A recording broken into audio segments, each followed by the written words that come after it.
Hello. Hello everyone. Welcome to the Manolo classes in the session of daily news analysis.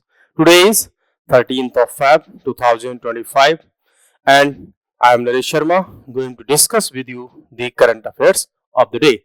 चलिए start करते हैं आज के current affair से क्या क्या हमारे पास में आज के लिए इंपॉर्टेंट न्यूज है।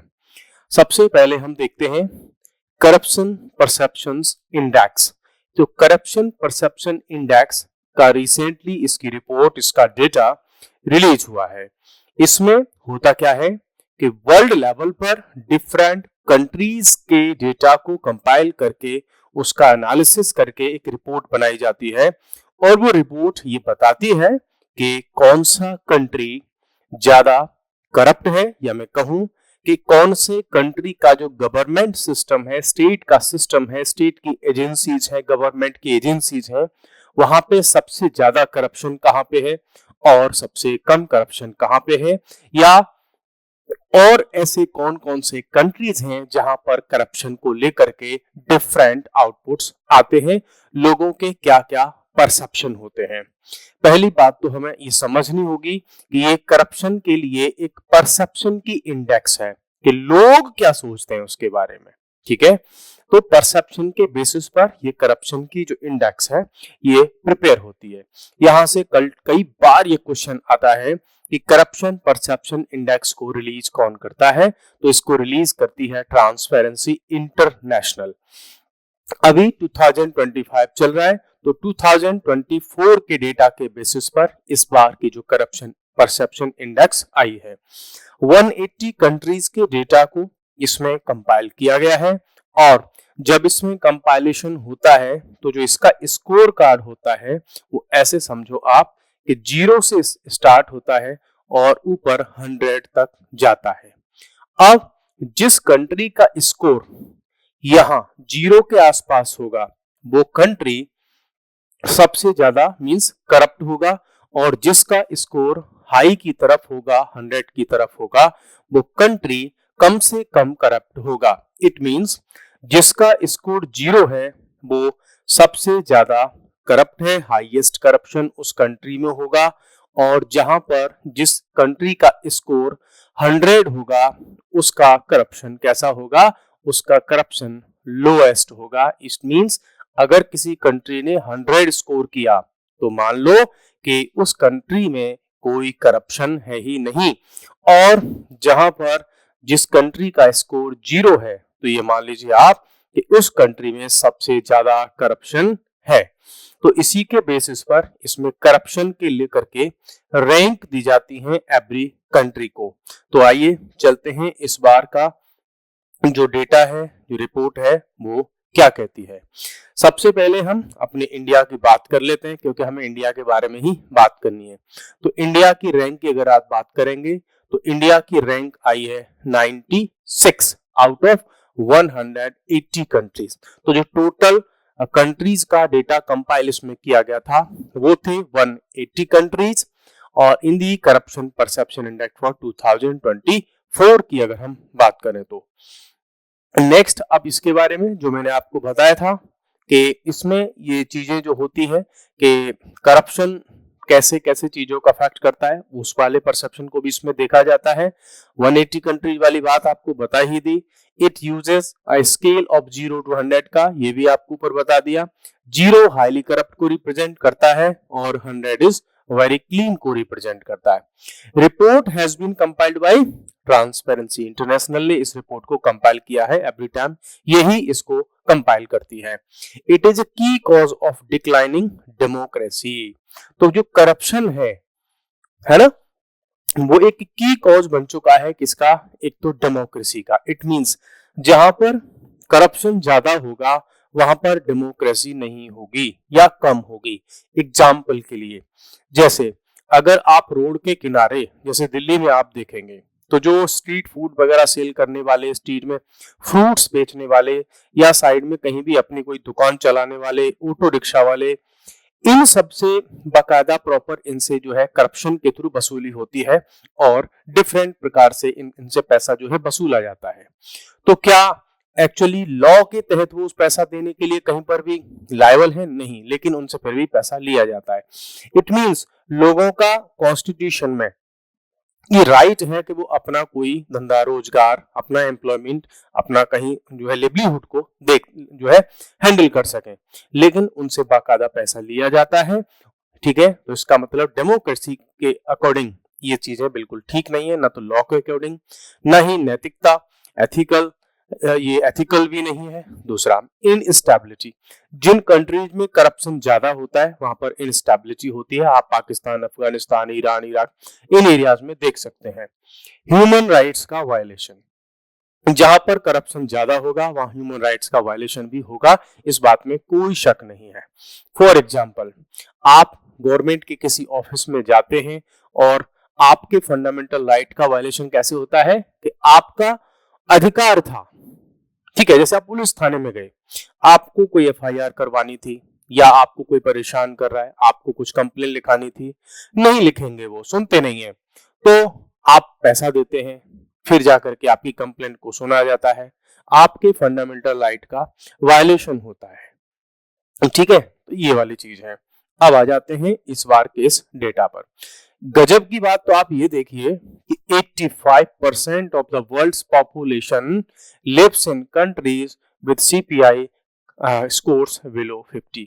वर्ल्ड के 85% कंट्री, या मैं कहूं 85% पॉपुलेशन ऐसे कंट्रीज में रहती है जहां सीपीआई का जो स्कोर है, करप्शन परसेप्शन इंडेक्स का स्कोर, वो 50 से कम है। मींस वो अच्छे खासे करप्ट कंट्रीज हैं। इंडिया की अगर बात करें तो कोई बहुत अच्छी सिचुएशन इंडिया की नहीं है। हमारा स्कोर मात्र 38 है आउट ऑफ 100 में से। अगर यही स्कोर हमारा 96 होता, 90 होता, तो हम बहुत अच्छे कंट्री होते करप्शन के जो है परसेप्शन से अगर हम देखें। Dropping 1 point from 2023 and ranked 196। सो हमारा 1 पॉइंट इसमें ड्रॉप हुआ है। बाकी अगर हम देखें कि और क्या है, तो लीस्ट करप्ट कंट्री, सबसे कम करप्शन कहां पे है? सबसे कम है डेनमार्क, फिनलैंड और सिंगापुर। यहां पर करप्शन सबसे कम है पूरे वर्ल्ड में अगर देखा जाए तो। मोस्ट करप्ट कंट्री कौन से हैं भाई? ये देख लो आप, साउथ सूडान, बहुत करप्ट कंट्री है, लोग भूखे मर रहे हैं इस करप्शन के चक्कर में। सोमालिया बहुत ज्यादा करप्ट कंट्री है। वेनेजुएला, बहुत ज्यादा करप्शन है इन तीनों के तीनों कंट्रीज में। हालांकि इससे दूर आपका पाकिस्तान, अफगानिस्तान, ईरान, इराक भी इससे कहीं दूर नहीं है। How corruption is affecting climate action, इस बार की रिपोर्ट में इन्होंने इसको भी, इस पॉइंट को भी इंक्लूड किया है कि जो करप्शन है वो क्लाइमेट चेंज को लेकर के जो गवर्नमेंट एक्शंस लेती है उसको कैसे अफेक्ट कर रहा है। तो ये कैसे अफेक्ट कर रहा है? Weakens climate policies. मींस अब सपोज करो कि आप कोई बहुत बड़े इंडस्ट्रियलिस्ट हैं, आपका 5,000 करोड़ का कहीं पर इन्वेस्टमेंट होने वाला है, आप किसी जंगल की जमीन को परचेज करके वहां पे बड़ा प्लांट लगाना चाह रहे हैं, तो वहां पर उस प्लांट की वजह से बहुत सारी बायोडाइवर्सिटी, फॉरेस्ट और आपकी जो नेचुरल वहां पे जो आदिवासी होते हैं, है ना, शेड्यूल्ड ट्राइब पीपल होते हैं, वनवासी होते हैं, फॉरेस्ट ड्वेलर्स होते हैं, उनकी लाइफ को कितना बुरी तरह से इम्पैक्ट करेगा। लेकिन आपके पास अगर पैसा है, आपने नेताओं को, पॉलिटिशियंस को, सरकार के मंत्रियों को, अधिकारियों को पैसा दे दिया 2,000 करोड़ रुपए, बोला ये लो और सारे के सारा हमारे डॉक्यूमेंट है वो क्लियर करके हमको दे दो। तो क्लाइमेट को जो हार्म कर रहे होंगे ऐसे प्रोजेक्ट, उनकी भी परमिशन गवर्नमेंट से मिल जाएगी। किसके थ्रू? करप्शन के थ्रू। नेक्स्ट है, नेक्स्ट पॉइंट हमारे पास में है, erodes government governance and law enforcement. जो गवर्नेंस होती है, जो लॉ एनफोर्समेंट होता है, कहते हैं ना आर्टिकल 14 हमारा कहता है कि इक्वालिटी बिफोर लॉ। तो कई बार ये लगता है कि यार वो केवल कॉन्स्टिट्यूशन में लिखने वाली चीजें हैं, इक्वालिटी बिफोर लॉ नहीं होती। जैसे आप अगर वीआईपी हैं, है ना, आपके पास में पावर है, पैसा है, तो आप जो है लॉ को अपने अकॉर्डिंग उसमें लूप होल्स आप ढूंढ सकते हो। आप करोड़ों रुपए चार्ज करने वाले एडवोकेट्स को हायर कर सकते हो, वो आपके फेवर में जैसे तैसे कैसे करके अपने हिसाब से उस लॉ को इंटरप्रेट कर देंगे और आपके फेवर में डिसीजन भी आने के चांसेस होते हैं। ठीक है, बाकी मैं जुडिशरी पर क्वेश्चन मार्क नहीं लगा रहा हूं, लेकिन रियली में ऐसा होता है। जैसे आप मार्केट में गए, आपके पास में बहुत पैसा, अंबानी अगर निकल करके रोड से जाए तो उनके लिए, आम आदमी के लिए जो रास्ता है वो रोक दिया जाएगा। आपके ऑटो रुक जाएंगे, बाइक्स रुक जाएंगी, मॉर्निंग में ऑफिस जाने वालों की गाड़ियां रुक जाएंगी, और कोई और पैसे वाला, कोई अधिकारी, कोई मंत्री निकल करके जाएगा, वो रास्ते रोक जाएंगे, और आपका ऑफिस की जो जा रहे हैं वो टाइम इंपॉर्टेंट नहीं है, उस मंत्री का टाइम इंपॉर्टेंट है। तो जो गवर्नेंस है, दूसरा और एग्जांपल, लॉ एनफोर्समेंट। आपके अगेंस्ट में कोई एफआईआर हुई, आप चाहें तो पुलिस को, उनके अधिकारियों को डिफरेंट टाइप से, और जो लॉयर्स हैं उनको बहुत तरीके से आप हैंडल कर सकते हैं। लॉ एनफोर्समेंट को आप डिले कर सकते हैं बहुत सारे केसेस में। जैसे अभी एक केस आया है, तो उसमें 1984 में जो सिख राइट्स हुए थे दिल्ली में, सिखों की मींस लार्ज स्केल पर उनका जो है उनका मर्डर्स हुए थे, उसमें अब जाकर के अराउंड 46 इयर्स बाद कोर्ट ये कह रहा है कि ये व्यक्ति दोषी था। 46 इयर्स डबल मर्डर के लिए उसको अभी जो है रिस्पॉन्सिबल बताया गया है कि हाँ ये रिस्पॉन्सिबल था। वहीं पर कोई आदमी अगर एक पॉकेट चुराने के जो है लॉ के वायलेशन में, या ऐसे डिफरेंट कोई छोटे मोटे क्राइम अगर वो इन्वॉल्व होता, तो हो सकता है उस केस की सजा या उस क्राइम की सजा थी 3 महीने, हो सकता है वो 30 साल से जेल में बंद रहा होगा। और ऐसे कितने सारे लोग हैं, लेकिन जिस पर मर्डर के चार्जेस थे वो आराम से घूम रहा है। अब जाकर के कोर्ट उसको फैसला दे रहा है, जब वो आदमी खुद इतना बूढ़ा हो गया है कि वो नेचुरल डेथ उसकी हो सकती है ना। वो सब miss use of climate fund, जो फंड क्लाइमेट चेंज के लिए गवर्नमेंट अलॉट करती हैं, एनजीओ अलॉट करते हैं, तो जो करप्ट पीपल होते हैं उसको पर्सनल यूज के लिए यूज कर ले जाते हैं, तो उसका मिस यूज होता है। वर्सन्स इन इक्वालिटी, देखो जिनके पास में पैसा है, अगर पॉल्यूशन हुआ, घर में एयर प्यूरिफायर लगवा लेंगे, पानी की 100 जगह से जो है अरेंजमेंट कर लेंगे, या डिफरेंट चीजें उनके पास में होंगी। लेकिन एक्चुअल में जो लोग होंगे, जो गरीब लोग होंगे, और जो है फॉरेस्ट में रह रहे होंगे, या ओशियन के किनारे कोस्टल रीजन्स में रह रहे होंगे, असल में दिक्कत उनको फेस करनी पड़ती है। और यही इनइक्वालिटी जो होती है ना, वो जाकर के उस प्रॉब्लम को क्रिएट करती है कि करता है कोई बड़ी बड़ी इंडस्ट्रीज से जो स्मोक होता है, पॉल्यूशन होता है, उससे पैसा कमाते हैं बड़े बड़े इंडस्ट्रियलिस्ट, लेकिन उस पॉल्यूशन की वजह से मरता है आम आदमी, कॉमन पीपल। क्यों? क्योंकि उस पर्सन के पास में उतने लाखों करोड़ों रुपए नहीं है कि घर में एयर प्यूरिफायर लगवा ले या बड़ी बड़ी गाड़ियों में चले, है ना, वो सब नहीं होता। अंडरमाइंस मल्टीलेटरलिज्म, अब जब करप्शन होता है तो जिसके पास ज्यादा पैसा, जो पे कर सकता है, उसके हिसाब से पॉलिसीज बन जाएंगी, उसी का फेवर होगा। सबके लिए इक्वालिटी, मल्टीलेटरलिज्म वहां पे काम नहीं करता, सिंगल पर्सन पीपल के फेवर में चीजें होती हैं। क्या क्या रिकमेंडेशंस इस रिपोर्ट में आई हैं, इन सारी समस्याओं को देखते हुए। स्ट्रेंथन एंटी करप्शन मेजर्स, भाई करप्शन के अगेंस्ट में जो लॉ है उसका जो एनफोर्समेंट है, उसका जो प्रोसिक्यूशन है, उसको स्ट्रॉन्ग करना होगा। Increase transparency in climate policy, climate को लेकर के जो पॉलिसीज बनती है उसमें ट्रांसपेरेंसी लानी होगी, उसकी सारी चीजों को ओपनली पब्लिक प्लेस में लाना होगा, उसको पब्लिक डोमेन में लाना होगा। एनहांस इन्वेस्टिगेशंस एंड प्रोटेक्शंस, जो इन्वेस्टिगेशन की जो स्पीड है, जो रिसोर्सेज हैं, जो लोग हैं, जो ऑफिसर्स हैं, उनकी उस पावर को स्ट्रेंथन करना होगा, स्पीड को बढ़ाना होगा, उनको रिसोर्सेज देने होंगे, मशीनरी देनी होगी, टेक्नोलॉजी यूज करवानी होगी, तब होगा। प्रोमोट पब्लिक एंगेजमेंट, असल बात यहां पर आकर के है कि आप कितनी भी लॉ बना लो, लेकिन जब तक पब्लिक को आप अपने साथ में नहीं मिलाओगे, मीन जब तक गवर्नमेंट, उसकी एजेंसी, चाहे वो पुलिस हो, चाहे ईडी हो, चाहे नेशनल ग्रीन ट्रिब्यूनल हो या जुडिशरी हो, जब तक इनके साथ में आप लोगों को, कॉमन पीपल को, पूरी जनता को अपने साथ में लेकर के नहीं चलेंगे, कोई भी लॉ उस लेवल पर इंप्लीमेंट नहीं हो पाएगा। सो प्रोमोट पब्लिक एंगेजमेंट, भाई ऐसा लॉ लेकर के आओ, एजुकेशन लेकर के आओ, लोगों के और गवर्नमेंट के बीच में जो कम्युनिकेशन गैप है उसको फिल करो, है ना। ऐसा नहीं लगना चाहिए गवर्नमेंट के अधिकारियों को कि हम सारा काम खुद कर लेंगे, हम तो क्योंकि गवर्नमेंट वाले हैं तो हम सारी की सारी पॉलिसी को खुद से इंप्लीमेंट कर लेंगे। नहीं, लोग अगर आपके साथ में शामिल नहीं होंगे, लोग अगर सहयोग नहीं करेंगे, कोऑपरेट नहीं करेंगे, तो गवर्नमेंट की पॉलिसीज केवल पेपर्स पर रह जाती हैं, प्रैक्टिकली उनका इंप्लीमेंटेशन नहीं होता। BIMSTEC youth summit hosted by India, अब ये नेक्स्ट पॉइंट है कि बिम्स्टेक जो है ना, उसकी यूथ समिट को अभी जो कि फर्स्ट टाइम है तो उसको इंडिया ने होस्ट किया है। ये क्वेश्चन आपके लिए इंपॉर्टेंट हो जाता है।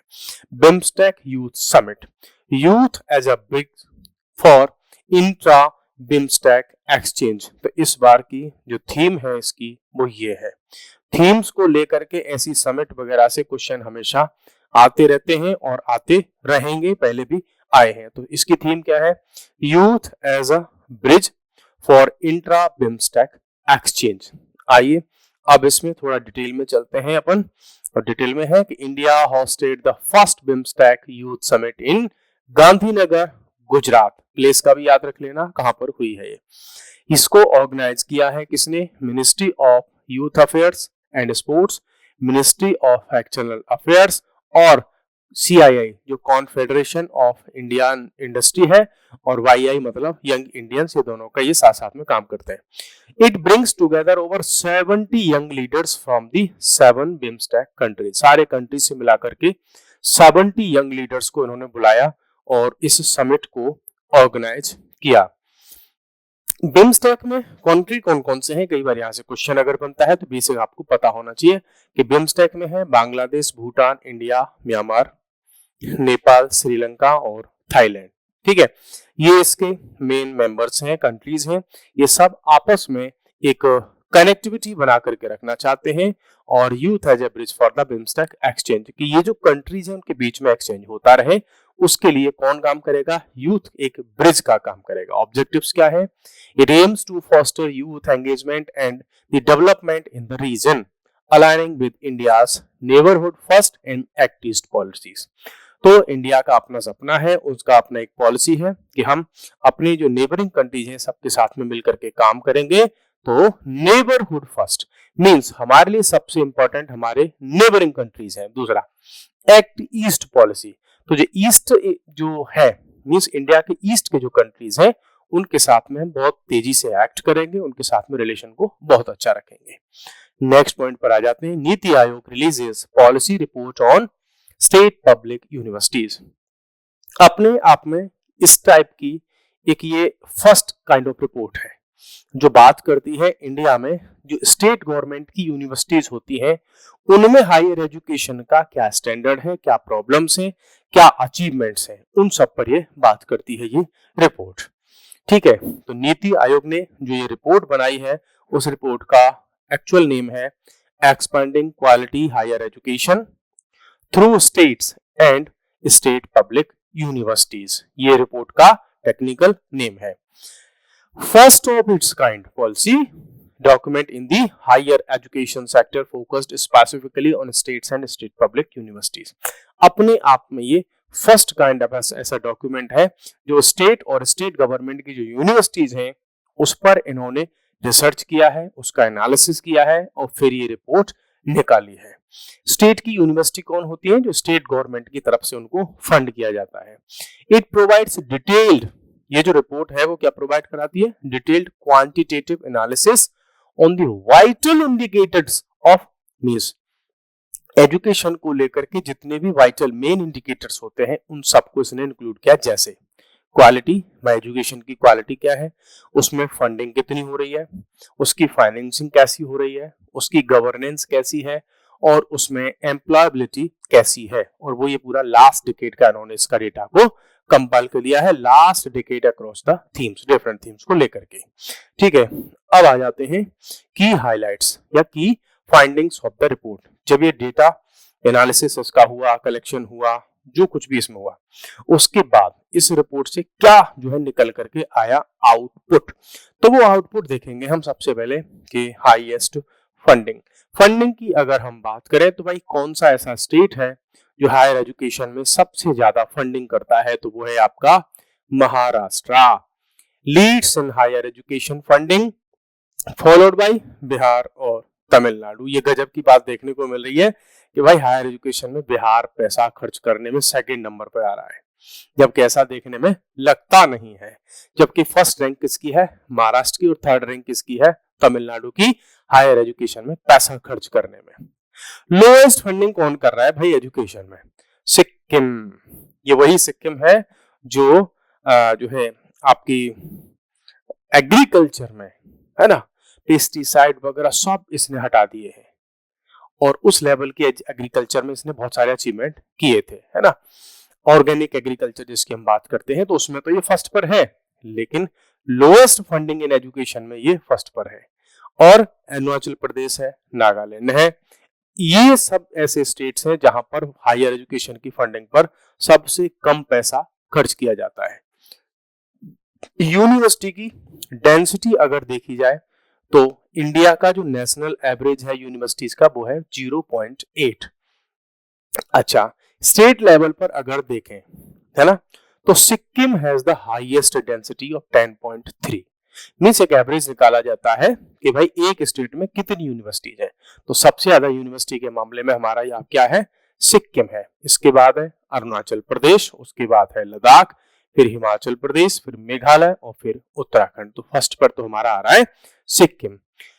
अगर हम बात करें बिहार, उत्तर प्रदेश, वेस्ट बंगाल, महाराष्ट्र, तो density at the state level is below the national average. ये वो स्टेट्स हैं जहां पर यूनिवर्सिटीज की संख्या, number of universities national level पर जो नेशनल डेंसिटी है यूनिवर्सिटीज की उससे भी कम है।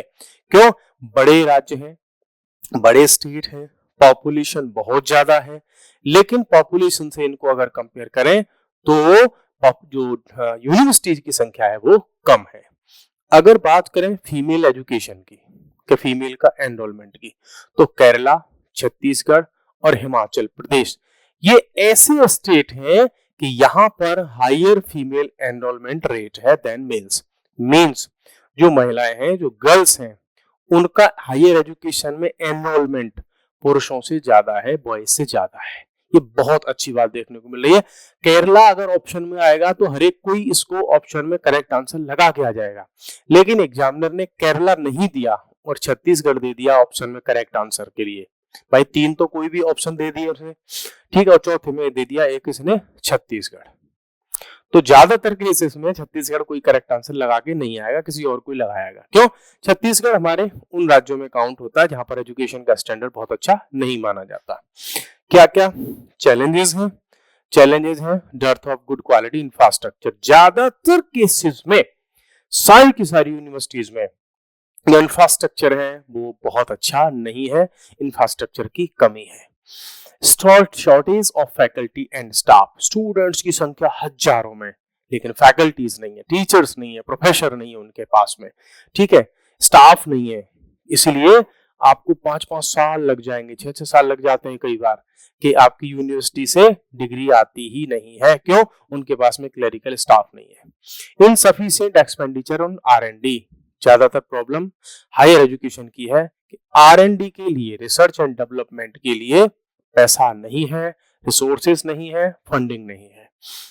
नेक्स्ट है there is a low enrolment of students at the M.Tech and PhD। ये उस हायर लेवल के कोर्सेस हैं, उस हायर लेवल की डिग्री है जो जो R&D होता है टॉप क्लास का, वो यहीं से निकल करके आती है, या तो M.Tech में या PhD में। और इस लेवल पर आकर के जो एनरोलमेंट में है, जो रिसर्च है, जो एडमिशन है, वो कम होते हैं और इंडिया की ये बड़ी प्रॉब्लम है। Courses, syllabus, curriculum not being industry ready, कि इंडस्ट्री को चाहिए कुछ। मींस स्टूडेंट बीटेक करके निकल करके गया, जा करके किसी कंपनी में जॉब के लिए इंटरव्यू दिया, उसने 4 क्वेश्चन पूछ लिए, इंजीनियरिंग कर रखी है कंप्यूटर से, और टाइपिंग की बात आई थोड़ी बहुत, आती नहीं है साहब, बेसिक MS ऑफिस नहीं आता है, ऐसी बेसिक चीजें अगर नहीं आती, जो रिक्वायरमेंट कंपनी को है जैसे कैंडिडेट की, वो कैंडिडेट उनको नहीं मिलते। इश्यू इन फंडिंग, है ना, फंडिंग का हमेशा प्रॉब्लम है डिपार्टमेंट की, उन यूनिवर्सिटीज की जो है रिक्वायरमेंट ज्यादा होती है, गवर्नमेंट फंड उनको देते नहीं है, तो एजुकेशन का जो स्टैंडर्ड है वो डाउन होता है। स्टूडेंट्स के लिए टीचर्स नहीं होते, स्टाफ नहीं होता, बुक्स नहीं होती, करिकुलम नहीं होता, टाइम से कॉपी चेक नहीं होती, टाइम से उनका जो है रिजल्ट डिक्लेयर नहीं होता, टाइम से डिग्रीज नहीं मिलती। आप यकीन मानोगे कि बिहार में ऐसे ऐसे इश्यूज हैं, ऐसे ऐसे दिक्कतें आई हैं स्टूडेंट्स के साथ में कि 3 ईयर का जो डिग्री प्रोग्राम है उसमें उन बच्चों को 10 इयर्स 15 इयर्स तक उनकी डिग्री नहीं मिली। यही सिचुएशन उत्तर प्रदेश के आगरा का बी.आर. अम्बेडकर विश्वविद्यालय, वहां पर भी लगभग यही सिचुएशन, लोगों को 10-10 साल हो गए लेकिन उनकी डिग्रीज नहीं मिली। तो ये बहुत सारे इश्यूज हैं जो कि ये रिपोर्ट उन पर हाईलाइट करती है और साथ में उनके लिए सॉल्यूशन भी बताती है। सो गाइस, आज के लिए इतना ही। कल फिर मिलते हैं नए सेशन में नए टॉपिक्स के साथ में। So thank you, bye bye, take care.